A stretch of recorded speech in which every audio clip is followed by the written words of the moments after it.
Ladies and gentlemen, we are coming at you live from episode 24 of Life on the Rocks with your host, Connor Rocques. Today's featured guest in the hot seat is my good friend, Mark Gentili. How are you? Connor, nice to see you.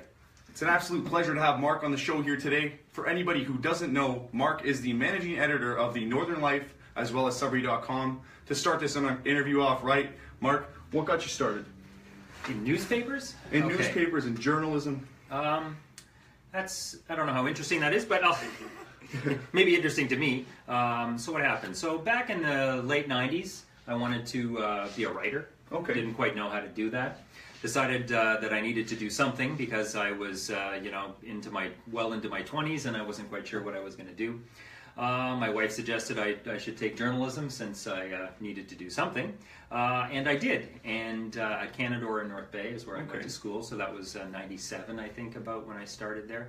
And I fell in love with it in a way. I liked writing, I liked meeting people. The thing I liked about journalism when I first got into it, and what still sort of gets me going, is the sort of variety of things that I was able to do. I kind of see myself as sort of an artsy guy. I did a lot of poetry and short story writing and things like that when I was younger. I liked artsy type of things. So that, reporting gave me the opportunity to shoot photos, which is very visual. I could write, which I love doing. And it also gave me the opportunity to do design work on pages and posters and things like that I was able to sort of get some of those creative juices flowing. So I started that. I started working in Kapuskasing in 1999. So I went all the way up north, about as far as you can get on the Highway 11. And spent 12 years up there reporting at the Northern Times and sort of cutting my teeth. And it was there that Biting my time, cutting my teeth. Well, it's a different kind of lifestyle up there. It's a different kind of reporting.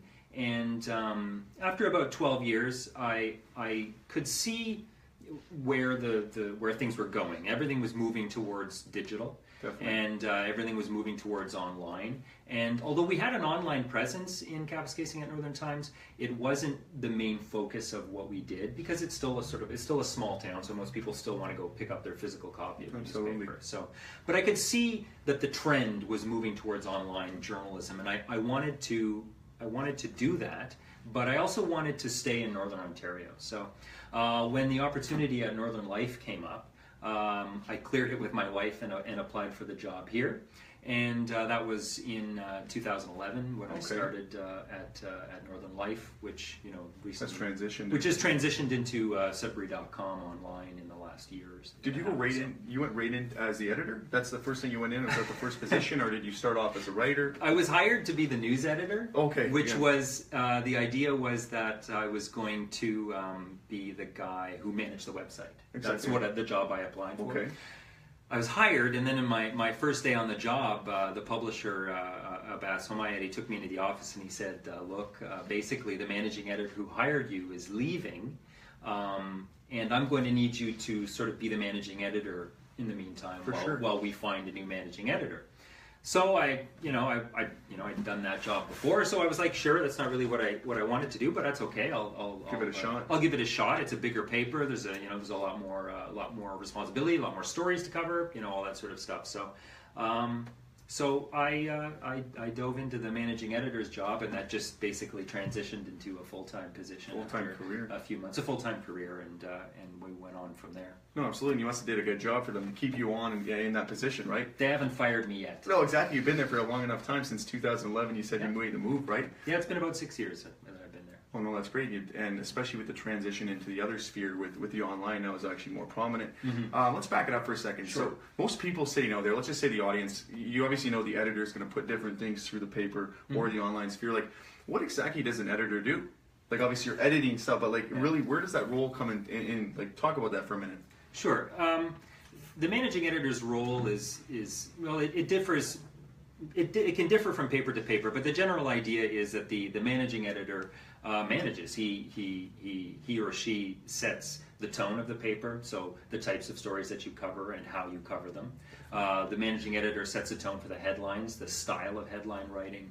because that's a sort of a very particular skill. He sets the editorial direction of the paper. So when the paper as an entity in itself expresses its opinion in an editorial, it's the editor that generally is writing that opinion. Okay. And it's sort of a group opinion, but it's the editor's job to sort of take that group opinion, distill it down into a singular voice, and present it for publication. And it's the editor basically deciding what gets covered, what doesn't get covered, and how something gets covered when we do cover it. Exactly, what's going to be good, what the reader's going to like, and it's not just throwing out a bunch of information from the city. Yeah. Is there, because you can see obviously with the Northern Life, there's a general community-orientated tone. So you try to aim to obviously a broad audience that can kind of bring everyone in with different spheres. Is that how it's designed?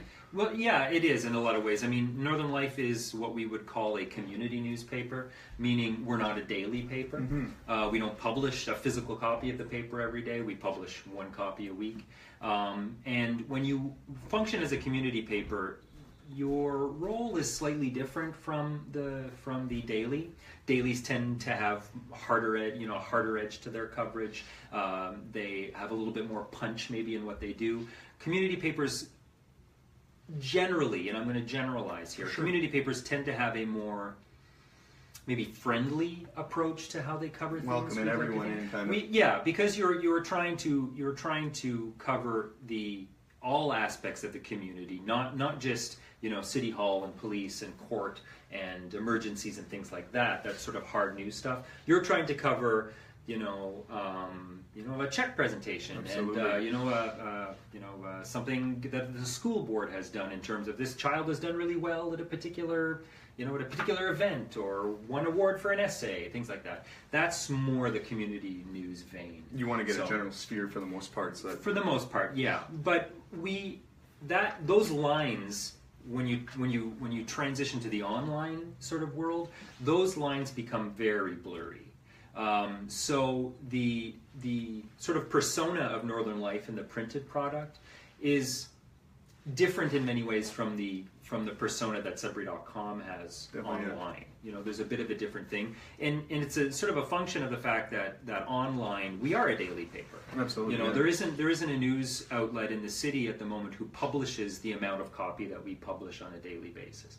Sudbury.com is updated every hour. Exactly. We start at 5 o'clock in the morning, we go till 10 o'clock at night, and every hour on the hour, we're going to bring you at least one new story, video, news item, column. Something new is going to appear on the site, and that's sort of the difference between what we do in the printed version and what we do online. I want you to walk me through this for a minute. That transition from, you can obviously see, as long as you've been in the industry for a long enough time, that you must have seen the transition coming where kind of print is dying in the sense. Like everyone obviously wants to hold their physical copy, but I want you to walk me through that for a minute. How hard was it to kind of transition? We're trying to take a whole audience that was on print over to the online sphere. Did you have a lot of backlash? Like, was there a lot of people, like the older generation, maybe saying, well, we still want to have that, but then obviously there's obstacles in place with that? I wouldn't say print is dying. Print is not as strong as it used to be because we've lost some of our core avenues for making money. For sure. With a printed version. So, with the rise of things like Kijiji, like free online classified ads, classified sections used to be, the bread and butter of newspapers. And classified sections would run, multiple pages. There'd be multiple pages in every paper would be classified ads. Well, when you can get a classified online for free, you're not going to pay for it in the newspaper. It's just not going to happen. So, doesn't make sense. So the appetite for the printed material is still there. It's just that there's been a softening in the advertising support that you used to receive. So that's a bit different. Now, what was your question again? I was going to say just the whole the overall transition. So you take a whole generation. The backlash. There was no backlash. You're talking about a period of the sort of evolution of how we went online isn't something that kind of happened overnight. I mean, it was a process that is still unfolding. Exactly. And we're still in the midst, in my opinion, we're still in the midst of this flux in which media is still trying to acclimate itself to making money online and to being an online entity, because the revenue model that we used to operate under, which was, people, businesses, that sort of thing, they buy ads in the physical copy of the paper, and then we fill in the holes where there are no ads with news. And that model is changed quite a bit. Definitely. Now, when you're online, you're selling impressions. You're selling, I can get you this number of clicks. I can get you this much attention to your advertising. So the model has changed quite a bit. Time. But in terms of how readers view it, you're talking about a process that began in the late 90s and is still in the process of evolving today. So when I first started updating an online newspaper, it was an onerous and terrible, torturous task. It literally would take 3 to 4 hours to update the website with 5 or 6 stories. Wow. Because you had to produce multiple pages for you had a preview page, you had another page, you had to proof those pages, you had to get it all into the system. It took forever. So we would go into work at 6 in the morning to meet our 2 p.m. deadline to go to press, and then we would have to stay and spend another 4 to 5 hours updating the website. So it was a long and torturous experience. But through that, readers started to get the notion that they could come and visit us online. And that process has kind of been unfolding since the late 90s and through the 2000s. And it's really picked up speed within the last 5 years, where technology has kind of caught up with our ability to post. Yeah, so now, where it once took us 3 to 4 or maybe 5 hours to update a website, we can get a story up into the website now within minutes. It takes next to no time to do it. Content management systems have evolved quite a bit. Computers have come a long way, so they're a lot more faster. You can store a lot more data. You can work with photos and video and images a lot better than you used to. Makes it quick, so that's what's happening, I find, is that transition that all of a sudden news is at your fingertips in 2 seconds. You don't have to wait the next day to read, oh wow, this just happened yesterday. It's like, this is right there, right now. It is, and what is, and people have come, because we've gotten that speed, people have come to expect that when there is a story breaking, they expect that they're not going to wait till tomorrow, they're not going to wait an hour, they want to know now, and we've sort of been victims of our own success in a way, in that we by feeding into this demand, you're feeding into you building expectation, and once you've built expectation, you've made a commitment. You have to deliver on that, because that expectation means commitment. Commitment means you owe them something. You owe them. So I don't want to say maybe victim of our own success isn't really the right term, because we're excited by the possibilities of being able to present news to people as quickly as possible. It's almost as if you got to catch up, right, with everything that's coming at you at once. You have to you have to manage things. That's sort of what the editor's job is to kind of manage. All of this information is coming in. Rapid fire, you have to decide what's important, what's not as important. You have to channel resources in the proper directions at the drop of a hat. So it's it's demanding on editors, it's demanding on reporters, and it's demanding that the speed and pace of things is demanding on readers in a lot of ways too, because you're constantly flooded with news. You're constantly flooded with things that are demanding you pay attention to them. And it's just this, the online world is this cacophony of information that's being thrown at you on all sides. And so it's stressful for readers too, because they have to navigate that information as well. So our role is to try and make it as easy and as simple for them to get the information they need, without having to without dig through a bunch of stuff, when having all of these things without being pulled in a variety of directions. Well, I find that's the thing with the generation now too. It's how do you break through the noise? You're being shoved down. Like you said, there's so much information. You go on Twitter, it's just noise. That's it. You go through Facebook, it's just the same stories. Things are just reiterating. And from a marketing standpoint, you got to ask yourself, well, how am I going to break through the noise? And that was a question I had for you. So you took that whole audience, let's say, from your printed version over. What are some of your marketing strategies to grab more of an audience to get people onto that online sphere? Are you Facebook target ads? Are you using Instagram? Are you just getting in the community? Word of mouth is super powerful.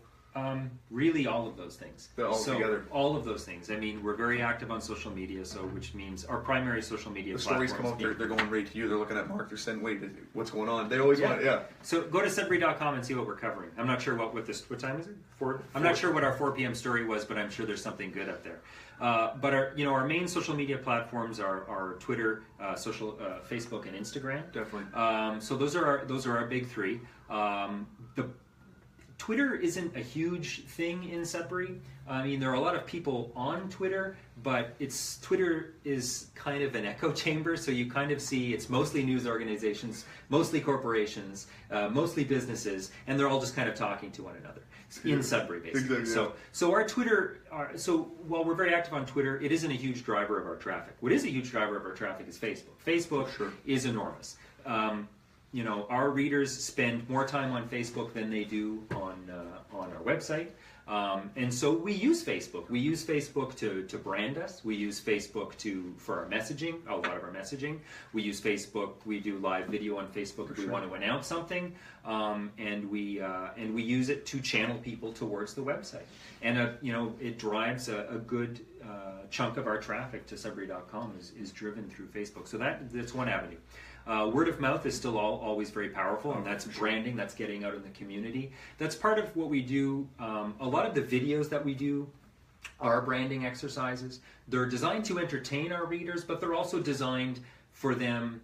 They're also designed so that readers think of us. So we have a program that we call Acts of Kindness, where every month we pick someone who just needs something. They need a hand, they need a smile, they need a little assistance. And we take submissions and we give them, we present something. We do an act of kindness for someone in the community. I think that's great. And it is, and people respond to that. They like that, and it's part of getting people to think that Sudbury.com is not just a newspaper. Sudbury.com is a community, and that's part of the effort of getting, part of our effort to get everyone more involved. To engage them in what we're doing. They see what's going on. They see what's going on. It's an interaction. The challenge with online media is developing that relationship with your readers, because the very nature of the internet means that it's a collaborative endeavor in a lot of ways. You need them as much as they need you, and so we need them maybe a little bit more in a lot of ways. But so you attempt to engage them, you attempt to interact with them, you attempt to give readers a place, much like Facebook, where they can interact with each other and they can interact and debate the issues of the day. Absolutely. And learn a little something about their community, and maybe find something that makes them laugh at the same time. Exactly. So we're trying to entertain, we're trying to inform, we're trying to engage, we're trying to build community. Exactly, and that's the good thing, is that you can build such a rapport with an audience. They'll be the first place they think of is Sudbury.com. They're like, this is where I get my information. You're reliable. You have, and you're going to make them laugh, right? We try. I had a publicist at one point. This was probably about almost 2 years ago, and he always said we're in the information or the age of entertainment. You have to be able to entertain everybody because we have such short attention spans. I want to talk to you about this. So you're coming obviously from some type of a media network. How do you feel about, we're getting shoved so much information down our throat. How do you feel about it's almost as if we're constantly being sold? It's always, you always see people have advertisements out. It says, oh, you can go and take this product. It's a photo of something random. You click the ad, they're trying to sell you something. How do you feel about that in our age that they just keep trying to kind of indisclose and shove stuff down our throats to buy? Advertising has a long and storied history, going back to Pompeii. You know what I mean? Like you can find advertisements on the walls of Pompeii, the city that was buried under the refuse of Mount Vesuvius in Italy. Advertising has a long history in human culture. So it is definitely increased now, where where, like you said, you are constantly being sold something. Exactly. And that's a challenge. Particularly you're in your mid-20s. Exactly. Yeah. I'm in my early 40s. I would not think that. Sorry to say. Go ahead. Yeah. My parents are, in their late 60s, late 70s. Those three generations, we deal with information in different ways because, you grow up in an environment where there is a certain cascade of information that you're used to. You're used to dealing with a lot more information than I am, for instance. Sure. You grew up with the internet. I didn't grow up with the internet. You grew up with cable. I didn't grow up with cable. You grew up in a world where you have multiple avenues to access information. So you carry the sum total of human knowledge in your pocket for almost about as long as you can remember. I don't have that. My parents are even more far removed from that. So part of sort of dealing with modern life is sort of learning how to filter, So much of what we do now is filtering and making decisions about, do I really need to pay attention to this? And it's difficult because, like you said, you're constantly being flooded with demands for your attention, whether you're being sold something or whether you're being, whether a viral video or some sort of clickbait story. Get distracted so fast. Yeah, you have so much. There's so much distraction that it's very difficult to kind of find that filter that allows you to kind of, stay even and just focus on what you need to focus on. Try to figure something out. I want to digress on something for a moment. I think it's super important. What I found, especially with the millennial generation, and I wanted to cross into this, I thought it's defined by a generation I find that is trying to figure it out, quote unquote. And I'm involved in this, trying to kind of find solutions for a lot of these people. They can't find jobs a lot of time, and my kind of mentality is can't find a job, create one. Mm-hmm. I'm trying to get over the transition. What I think with this information overload, we have so much instant gratification that it's leading to almost failure because people don't know what to do anymore. We're not able to filter the information that's shoved in our throats. Like, well, you can buy this, there's this is cheaper, where do we go? Mm-hmm. So you almost have people, like I find, and this is a generalist approach, but almost like a deer in the headlights. They go from high school to college, and then they try to get into that transition to the workforce, and what you're finding is major obstacles. They're not able to find jobs. I want you to talk to me about that for a second, because it came from your era where maybe it was a little bit different, or not era, I should say, you're not your time, you're not much older than me, right? But from your time when it was a little bit easier probably to find jobs, but you're seeing, what are you observing when you're looking out into the world today with these millennials, the problems they're trying to get jobs, and then obviously as a news entity, you're seeing a lot of these stories come up. What are you finding as one of the problems? I find that it's a lack of clarity and commitment. You're having that, there's a lack of clarity because there's no focus on where exactly they're going to go. Too many options. What are you finding that's one of the major obstacles with this millennial generation? I mean, I have a 15-year-old son, and my wife and I sort of have to come to terms with the fact that we're quite possibly going to be supporting this child for considerably longer than our parents supported us, simply for what you said, that sometimes it's, you have a lot of millennials who go to university, they get higher education, and they come out of school, and there's no work for them. I think, there's a couple of things at play here, I think number one, I think millennials are, they are more aware of a sort of a broad range of information than previous generations, because they have access to the sum total of human knowledge in their pocket. They are more, I find, self-confident and self-possessed, perhaps, and a little less entitled. Well, I don't know. Maybe. Well, I mean, everyone in the West is entitled in a lot of ways. I mean, but I don't know if entitlement is the right word, but maybe they lack a certain humility that maybe older people have, or that sense of humility is slightly delayed in millennials, which in them is a good thing because it breeds that self-confidence that I find that they have. But at the same time, it's also a situation where there are a lot of options for post-secondary information, for sure. For post-secondary education, pardon me. But those options aren't necessarily always conducive to landing a job.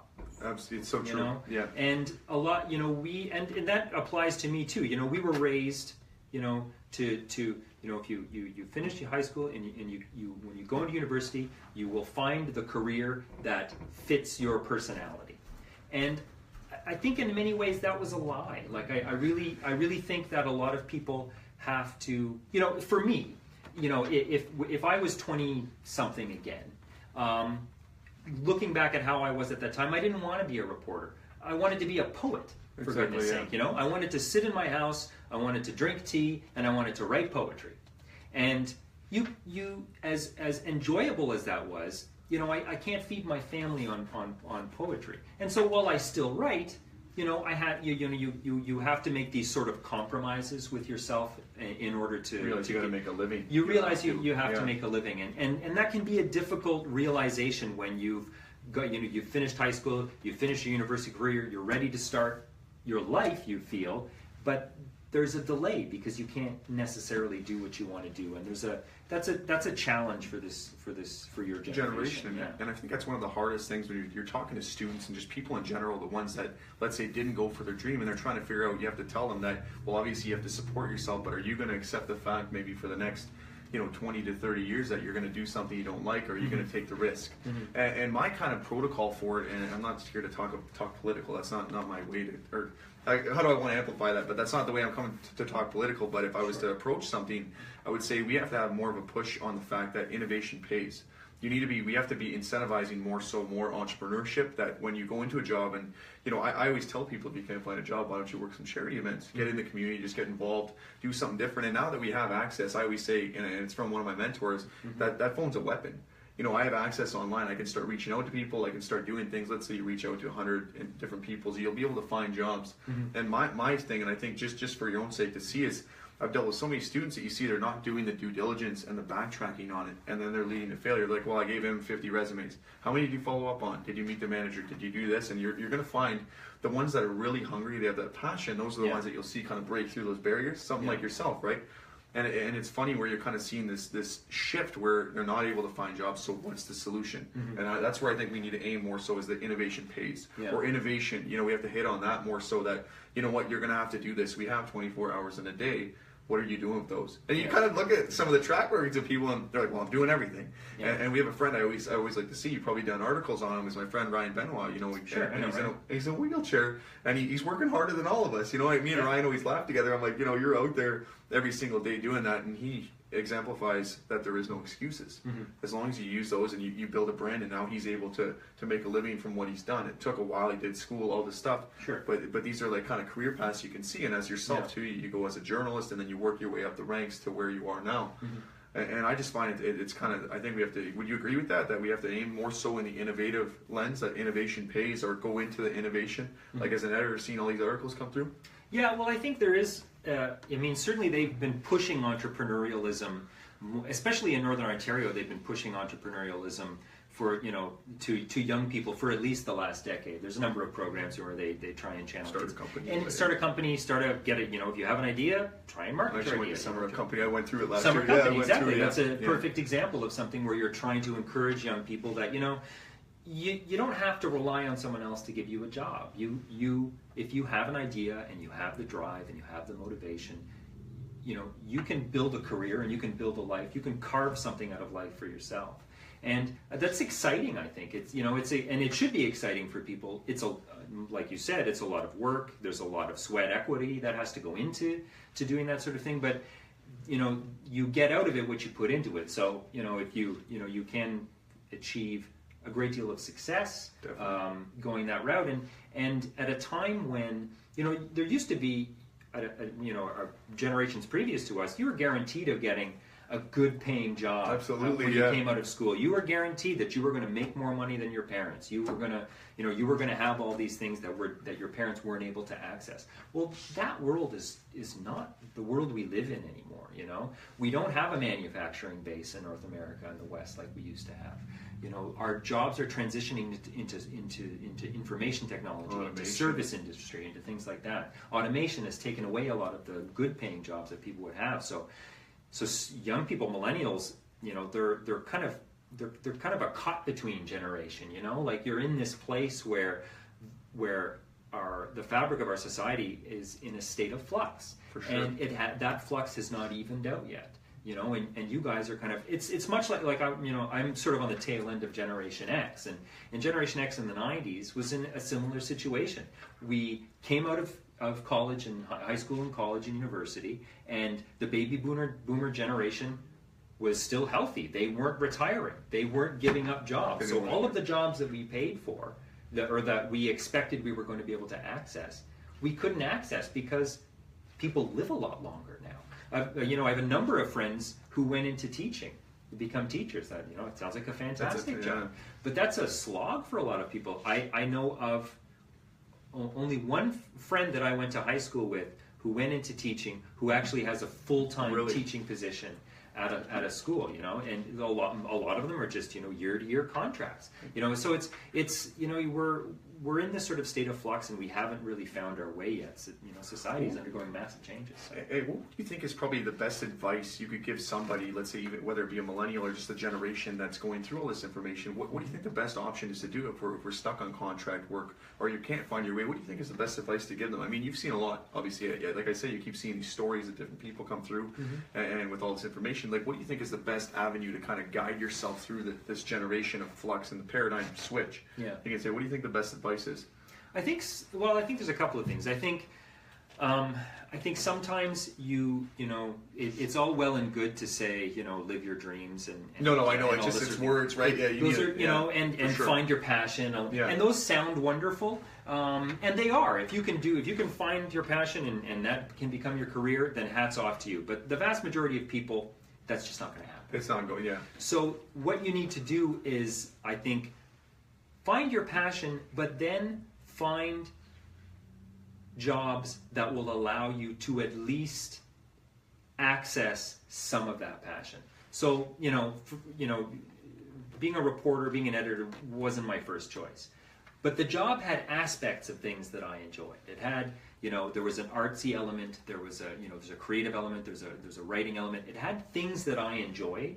And so I don't feel like I settled for my career. I feel that what I did was I identified what I liked to do and what I was good at, and then I tried to find a niche where I could use at least some of those skills. I think that's huge right there. But you can go on, keep no, going. that was pretty much what I was going to say. I think that's huge because I tell so many people with a lot of these mentors I'm studying, there, Gary Vaynerchuk being one. He's a very outspoken New Yorker, but he says, stop focusing on your weaknesses. You know, focus on what you have for strengths. He's like, and go all in on that. Because at the end of the day, you want to wake up. My philosophy is simple. You want to wake up in the morning, have something to look forward to, and be happy. You're obviously going to have to do things that you want to sacrifice. If it's easy, everyone does it. The same reiterated motivational stuff. Sure. And to give you some context for myself, I'm not so much, I know I come out as a motivational speaker, but I consider myself the guy that comes and gives my generation a little bit of a boot in the rear end and say, okay, guys, you know what? We have to kind of figure out a different strategy. You can't be letting someone hold your hand. We have to figure out this is where we're going to go. And that was primarily why I wanted you on this on the interview here, because I figured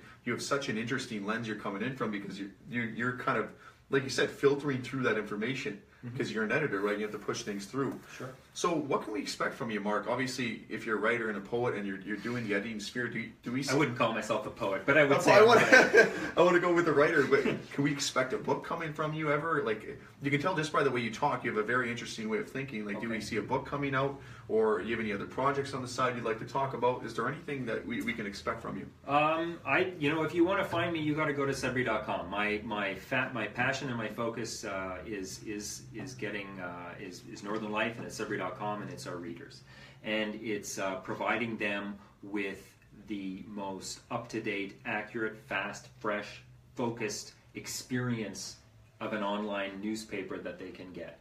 Where I'm focused on trying to build something unique in Sudbury, and I think we are doing that with Sudbury.com. We are building a community newspaper, an online community newspaper that is unlike any other community newspaper in Canada. I once sat in on a seminar with a front page editor for the Toronto Star, who said to me, or said to the group, that every reporter has a book in them, and that's where it should stay. Sure. Oh. So is there a book of my future? I don't know. I don't really think that far ahead. Maybe at some point in the future there might be some kind of book in there, but right now I'm focused on building that community on Sudbury.com and serving our readers and serving our city. I think that's honestly very noble, and that's a great way to go with it. And to close this off with a good question, we kind of aimed in this direction, but if you were sitting in my seat right now at 24 years old and you were looking for a job, where would you go? What do you think? Where do you think? Would you aim in the writing sphere, or would you maybe try to go in a different lens? Like, where exactly? Like I said, you already gave the advice on that, but which angle would you take it? If you were sitting around 20 some years old and you came out of college looking for a job, what would you do? What do you think if you could look back now in hindsight? I know it's a deep question, but I thought it is. It's pretty big because there's a lot of opportunities there. But if you're looking at online, I mean, there's always opportunities for writers. There's always, content is king, online. Definitely. Content is everything. and there is always a hunger for content. We're always we're always looking for freelance writers. We're always looking for photographers. We're always looking for people who, we would like to offer them full-time jobs, but we can't. So there's always freelance work if you have the motivation and you have the talent and you have the creativity. You can always find work as a writer online, because there are thousands upon thousands upon thousands of websites, and they all want people to provide them with content. They don't pay a lot, but it's a foot in the door. It's a foot in the door, and it's a foot in the door, and you may not make a lot on one story, but you can sell multiple pieces to multiple websites, and you can make a living at it if you're motivated. And you build your skills as you go, and you may end up landing yourself a marketing gig, or you may end up landing a reporter's gig, or you may end up starting your own online newspaper or blog, which anyone can do, and some of them are good and some of them aren't. And for me, I have editing problems, so I'm going to need to contact you. It's my editor I hired before. I don't have the best editors when it comes to my books and other things. Sure. That was always my thing, the punctuation. I said, hey, the ideas are there, everything's good. Yeah. So that's why I wanted to ask, and it's good to see your insight into where you think the generation's going. And then it's been a pleasure to have you on the show, Mark. I really appreciate that. Honestly, thank you so much. Thanks very much. No problem.